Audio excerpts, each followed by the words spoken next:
এবছর 213তম বছর কোচবিহার পৌরসভা পরিচালিত রাসমেলা। উত্তরের এই মেলায় প্রতি বছর গরিবদের জন্য বিনামূল্যে খাবার খাওয়ানোর বন্দোবস্ত করে থাকে কোচবিহার লায়ন্স ক্লাব। এবছরও তার ব্যতিক্রম হলো না। শুক্রবার কোচবিহার এবিএন শিল কলেজের সামনে এই কর্মসূচির সূচনা করেন কোচবিহার পৌরসভার পৌরপতি রবীন্দ্রনাথ ঘোষ। উল্লেখ্য, বিগত 15 দিন ধরে চলা এই মেলায় দুস্থ এবং গরিবদের জন্য বিনামূল্যে এই পরিষেবা চালু রাখবে কোচবিহার লায়ন্স ক্লাব। 15 দিনে 15 রকমের নানান রকমারি খাবার নিয়ে লায়ন্স ক্লাব প্রত্যেকটি গরিব দুস্থ সাধারণ মানুষের পাশে বিনামূল্যে এই পরিষেবা দিয়ে যায়।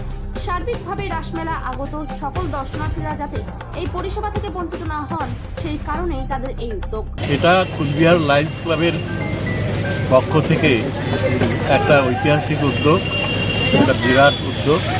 মেলার কয়েকদিনে লক্ষাধিক মানুষকে দুপুরের খাবার তাদের হাতে তুলে দেওয়া, কারণ প্রচুর সাধারণ মানুষ আসে মেলায়, দুপুরের খাবার জোগাড় করা কষ্ট হয়। অনেক দোকানি আছে, ছোটো ছোটো দোকানি, অটোওয়ালা, টোটোওয়ালা, তারা দুপুরবেলার খাবারটা পেয়ে তাদের বাড়ি যেতে হয়, সারাদিন তারা কাজ করতে পারে।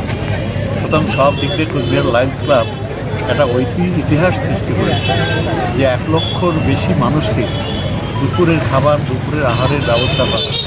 আমি কোচবিহার লায়ন্স ক্লাবকে ধন্যবাদ জানাচ্ছি, যদিও আমিও মেম্বার এই ক্লাবের। আমরা সবাই মিলে একসাথে হয়ে এই মহৎ কাজটা আমরা প্রত্যেক বছর এখানে করে থাকি।